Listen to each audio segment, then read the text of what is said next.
안녕하세요, 아인스입니다. 오늘 준비한 영상은 반다이에서 발매가 된 페이트 그랜드 오더 이프티리츠로 나오는 세이버 오키타 소지 준비해봤습니다. 먼저 제품에 대한 정보를 살펴보면 발매는 2020년 3월 21일, 가격은 1,400엔입니다. 페이트 그랜드 오더에 등장하는 세이버 클래스의 서번트 오키타 소지를 프라모델로화한 제품입니다. 다음으로 등장 작품 페이트 그랜드 오더 설명보도록 하죠. 페이트 프랜차이즈로 개발된 일본 스마트폰용 모바일 게임입니다. 인류의 멸망을 막기 위해 설립된 인리계속 보장기관 칼데아에서 2016년에 인류가 멸종하는 것이 밝혀지고, 이를 막기 위해 시간여행을 통해 시공의 특이점을 찾아 그것을 해명 혹은 파괴하는 성배탐색 그랜드 오더를 하게 됩니다. 다음은 해당 캐릭터 오키타 소지 설명보도록 하죠. 페이트 시리즈에서 나오는 서번트입니다.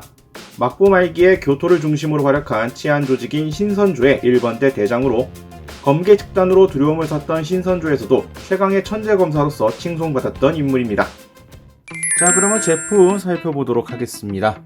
페이트 그랜드 오더에서도 5성 세이버로 등장하는 오키타 소지를 뿌티리츠 라인업에서 프라모델로화한 제품입니다. 일단 모습 같은 경우에는 게임에서도 등장하고 있는 이 하오리를 입은 모습을 기반으로 제품화를 했고요. 이 제품 라인업에 맞춘 제품 시리즈답게 데포름에 된 모습으로 제품화가 되어 있습니다. 사이즈는 보시다시피 상당히 좀 작은 사이즈로 되어 있고요. 디자인적인 측면을 보게 되면 여러가지 요소들을 상당히 잘 반영했다는 걸 확인할 수가 있습니다. 헤어스타일 같은 경우에는 조형적으로 나름 잘 표현해놨습니다. 데포르메가 되어 있긴 하지만 사이즈적을 감안하더라도 느낌적인 형태로는 나름 잘 반영되어 있는 형상을 취하고 있습니다. 머리카락의 이런 조형미라 그래야 될까요? 헤어스타일을 연출하는 데 있어서 놓칠 법한 이러한 세부적인 디테일 역시 빠짐없이 들어가 있고요. 뒤쪽에 묶어있는 헤어스타일에 검은색 리본 장식 역시 빠짐없이 들어가 있습니다. 뒷머리 같은 경우에는 약간의 각도를 바꿔줄 수 있는 구조로 되어 있으니까 연출하실 때 어느 정도 조절할 수가 있는 구조로 되어 있고요. 앞머리에 이제 바보털이 솟아나와 있는데, 보통 다른 제품들 같은 경우에 이런 케이스라면 바보털을 개별 파츠화해서 각도를 조금씩 맞춰서 바꿔줄 수 있는 구조로 하는 경우가 많습니다만, 이 제품 같은 경우에는 앞머리에 그냥 고정 사출로 되어 있기 때문에 앞머리에 이 바보털을 조절할 수가 없다라는 점 참고하시면 될 것 같고요. 얼굴의 눈 같은 경우에는 역시나 스티커로 재현이 되어 있고요. 눈썹 같은 경우에는 이 눈 파츠와 함께 사출되어 있는 구조입니다. 입술 같은 경우에는 몰드만 파여져 있고요. 저 같은 경우에는 여기에 먹선을 넣어서 표현을 해봤습니다. 이거 같은 경우에는 약간의 취향이나 본인의 선택에 따라서 결정을 하시면 될 부분이라고 보여지네요. 의상 부분 역시 기본적인 하울이 느낌을 잘 표현해 놨습니다. 파츠 분할을 통해서 허리띠 부분이라든지 의상의 이 흰색과 청록색 컬러감의 부분 역시 분할로서 다 연출이 들어가 있는 걸 확인할 수가 있겠고요. 목에는 이제 목도리를 감고 있는 모습으로 연출이 되어 있는데, 파츠가 세분화되어 있어서 목을 감고 있는 부분과 뒤에 늘어뜨려진 두 부분 같은 경우엔 개별 파츠로 되어 있고요. 이 부분 같은 경우에는 연결 조인트로서 가동이 되게끔 구조가 잡혀 있습니다. 그 때문에 어느 정도 목도리가 휘날리는 연출을 상황에 맞게 좀 표현할 수 있는 형태라고 볼 수가 있겠지만, 고정성이 그리 뛰어나지는 않고요. 실질적으로 머리카락 부분과 밀접하게 되는 위치이기 때문에 여러가지로 연출하는 데 있어서는 제약이 클 수밖에 없는 구조인 것 같습니다. 하울이 부분의 색 분할은 대부분 파츠 분할로 이루어 놓은 걸 확인할 수가 있겠지만, 소매자락의 문양 같은 경우에는 스티커로 표현이 됩니다. 뭐 어쩔 수 없는 분할상의 한계 정도라고 볼 수가 있을 것 같고요. 하반신 쪽에는 이제 하의가 따로 보이지 않는 하의 실종 패션이었기 때문에 표현력은 되어 있지 않고요.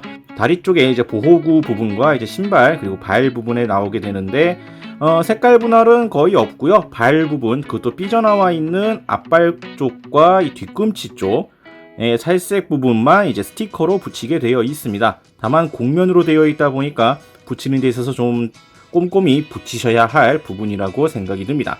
아차하면 다시 떨어지기가 매우 쉬운 형태로 되어 있기 때문에 이 부분들은 좀 주의하실 필요가 있을 것 같고요. 기본적으로 검을 들고 있는 형상으로 연출이 됩니다. 검을 들고 있는 구조라서 기본적으로 표현력으로서 나쁘지 않게 되어 있습니다. 손잡이 부분 역시 몰드가 다 파여 있기 때문에 지금 먹선을 살짝 넣어 봤습니다만, 원래는 이제 몰드만 촘이 좀 파여 있는 구조로 되어 있고요. 가드 부분이라고 해야 되나요? 이 부분 역시 문양 표현 역시 다 들어가 있는 걸 확인할 수가 있겠고, 여기에 이제 검 같은 경우에 원래 흰색 그대로 사출이 되어 있지만 스티커를 붙임으로써 은색깔 통에 검 날 부분을 표현하기 위한 스티커를 붙임으로써 좀 더 자연스럽게 연출을 해줄 수가 있습니다. 다만 이제 이게 얇은 면으로 되어 있는 것이 아니라 어느 정도 두께가 존재하는 구조로 되어 있고요. 이것을 양면으로 붙여야 되기 때문에 상당히 좀 난이도가 있다면 있는 구조라고 생각이 됩니다. 단순하게 붙인다고 하면은 뭐 크게 신경 쓸 요소는 아니겠지만 상당히 깔끔하게 붙이겠다라고 하면은 위치를 딱 맞춰서 좌우에 각각 붙이고 나머지 면 3면을 다 덮어주는 방식으로서 상당히 꼼꼼하게 붙여줘야 하는 구조가 되어 있다라는 거 참고하시는 게 좋을 것 같고요. 손에는 이제 검집을 들고 있고 연출하게끔 되어 있는데 보이다시피 안쪽은 이제 골다공증으로 되어 있고요. 검집의 반대편 드러나는 쪽으로서는 나름 디테일적인 부분은 이제 몰드로서 표현은 들어가 있습니다만 다른 색분할이라든지 스티커를 사용하는 구성은 아닌 형태가 되어 있네요. 그리고 손 파츠를 통해서 이제 잡고 있는 형태로 연출을 하게 되는데 다른 손 파츠라든지 아니면 검집을 따로 고정할 수 있는 연출력을 위한 다른 구성은 전혀 없습니다.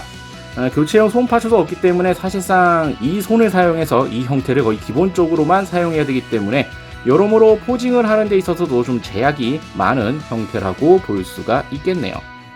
다음으로는 가동적인 부분들을 보도록 하겠습니다. 기본적인 가동 포인트들은 그대로 가지고 있습니다. 어깨 같은 경우에 따로 가동에 있어서 구조적인 문제가 있는 것은 아니지만 목에 두르고 있는 목도리 부분이 어깨 위쪽에 약간 간섭을 하기 때문에 딱히 제약이라고 볼 수가 없겠지만 어느 정도 가동에 신경을 좀 쓰셔야 하는 형태라는 거 참고하시면 되겠고요. 팔꿈치 부분은 기본적인 분할이 되어 있기 때문에 어느 정도 굽혀줄 수는 있습니다. 거의 90도에 가까운 팔꿈치 가동을 확인할 수가 있을 것 같고요. 허리 같은 경우에 몸이 통짜 구조로 되어 있기 때문에 허리 가동은 불가능하고 다리 부분 역시 어느 정도 다리를 벌릴 수는 있습니다만 옷 디자인 형태라든지 이 골반 자체의 구조상 많이 다리를 벌릴 수는 없는 고관절 형태를 가지고 있습니다. 다리 같은 경우에도 하반신에 이 다리가 거의 통짜로 되어 있는 구조라 보호대 부분은 통짜라서 무릎 가동은 불가능하고요. 발목 역시 약간만 움직일 수 있는 다리를 이제 접지할 때 약간의 조절이 가능한 볼 조인트 가동 확인이 가능합니다. 팔 부분을 제외한 나머지 부분은 거의 포즈를 잡는 데 있어서 매끄럽게 연출하는데 제약이 큰 구조였기 때문에 시리즈 내내 항상 나오는 불만 아닌 불만이라고 볼 수가 있겠네요. 고개 역시 이번에도 잘 움직일 수 있는 구조이긴 합니다만 뒤에 이 목도리 파츠 부분이 거슬리는 형태가 되는 데다가 보시다시피 파츠가 상당히 좀 잘 빠질 수 있는 구조라서 이 부분도 좀 신경 써서 연출을 좀 잡아 주셔야 할 것 같습니다. 들어있는 베이스 같은 경우에 원형 베이스로 되어 있습니다. 시리즈 전통에 따른 이제 보구 연출을 근간해서 만들어진 베이스다라고 볼 수가 있겠는데요. 일단 베이스의 형태는 조금 이따가 보도록 하겠고요. 베이스의 구조 같은 경우에 원형 베이스의 다리 고정 방식은 한쪽 다리를 잡아주는 형태로 고정하게 됩니다. 이 제품 시리즈 때마다 말씀을 드리는 부분인데 이 형태로 했을 경우에 제품 소체, 이 캐릭터 소체 부분에는 별도의 조인트를 염두한 다른 구조나 이런 것들이 들어가지 않아서 소체를 말끔하게 연출할 수 있다는 장점이 있긴 하지만 이 방식 같은 경우에는 사실적으로 다리를 고정하는 데 있어서 고정성이 매우 부실합니다. 지금도 다리를 잡아놨지만 그냥 단순히 살짝 걸쳐두는 수준에 그치는 구조이고요. 결과적으로 딱 홈에 걸린다던가 끼운다던가 이러한 것이 아니라 단순히 걸쳐두는 것에 가까울 정도로 상당히 그냥 대충 놔두는 구조에 가깝다 보니까 고정성으로서는 사실상 기대하기 어려운 형태라는 걸 참고하시길 바랍니다. 그리고 애초에 가동성이 뛰어난 구조도 아니다 보니까 이 고정되어 있는 형태에서 더 벗어날 수가 없게 되어버리는 특성 때문에 여러모로 좀 많이 불편할 수밖에 없는 베이스라고 생각이 되네요.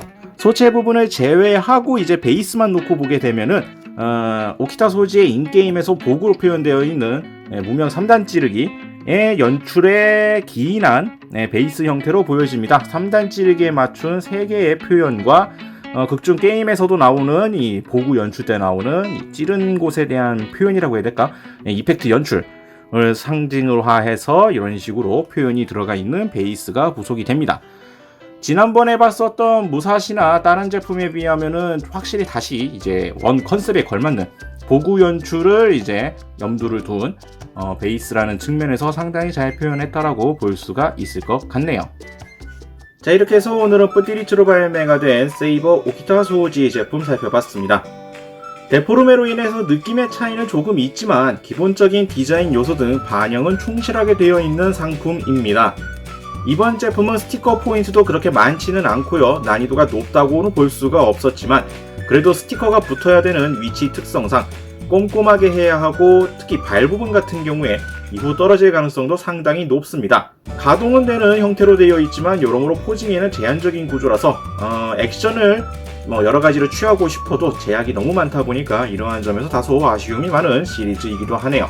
베이스 같은 경우에는 기존 컨셉에 걸맞는 보구 연출을 따온 베이스라는 점은 좋습니다만 여전히 고정 방식이 다리를 잡아주는 방식인데 고정성이 뛰어나지 않고 제품 자체의 가동에도 제약이 많은 구조라서 상당히 좀 아쉬운 형태가 되어 있네요. 캐릭터 포인트로서는 상당히 잘 따라왔지만 여러모로 제품 시리즈의 한계가 좀 보이는 상품이었다고 생각이 듭니다. 자, 오늘 영상은 여기서 마무리 짓겠고요. 다음에 또 다른 제품 준비를 해서 찾아뵙도록 하겠습니다. 저희 유튜브 피겨올릭 채널 좋아요와 구독 많이 부탁드리겠고요. 다음에 다시 뵙도록 하죠. 시청해주신 분들 감사합니다.